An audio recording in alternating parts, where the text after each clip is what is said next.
गडचिरोली जिल्ह्यात उन्हाळ्यापासून जवळपास एप्रिल महिन्यापासून जूनपर्यंत उन्हाळ्यात विद्युत पुरवठा गरम होऊन अनेक वेळा विद्युत पुरवठा खंडित होत होता।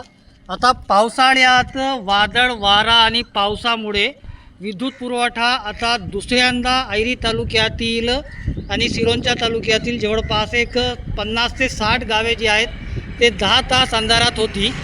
यात हा विद्युत पुरवठा 60 वर्षा अगोदरची विद्युत वाहिनी आहे, जी आतापर्यंत बदल करण्यात आलेली नाही। खूप जुनी विद्युत वाहिनी आहे।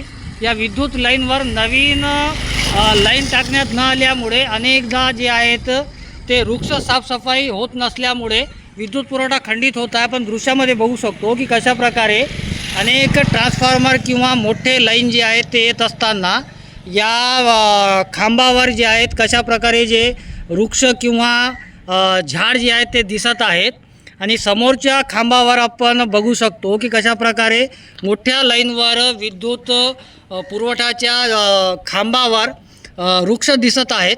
हे साफसफाई न झाल्यामुळे विद्युत पुरवठा जे आहे ते खंडित होत आहे आणि गेल्या महिन्यात विद्युत पुरवठा खंडित झाला होता।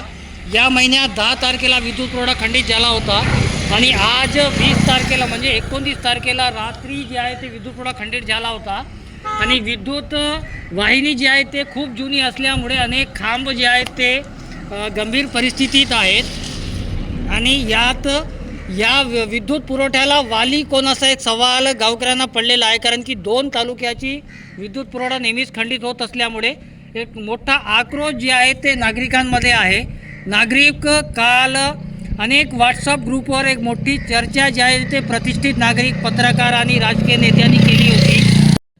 काल ऐरी तालुक्यातील जवळपास एक 10 गावे आणि सिरोंचा तालुक्यातील 40 ते 42 गावे जी आहेत ते 10 तास अंधारात होती आणि विद्युत पुरवठा नेहमीच खंडित पडत असल्यामुळे नागरिक त्रस्त होत चाललेले आहे। एक आक्रोश विद्युत विभागाच्या कर्मचाऱ्यांवर किंवा अधिकाऱ्यांवर नागरिकांच्या आहे आणि अधिकारी दुर्लक्ष करीत असल्याचे चित्र सिरोंचा किंवा ऐरी या 2 तालुक्यात आहे। आणि काल ऐरी तालुक्यातील जिम्मळगट्टा भागातून ही विद्युत पुरवठा खंडित झाली होती आणि अनेक मोठे जे विद्युत वाहिनी आहे त्यात वृक्षतोड न झाल्यामुळे साफसफाई न झाल्यामुळे विद्युत पुरवठा गडचिरोली जिल्ह्यात खंडित होत आहे। कॅमेरामॅन सोहेल पठाणसोबत मेमड इरफान TV9 गडचिरोली।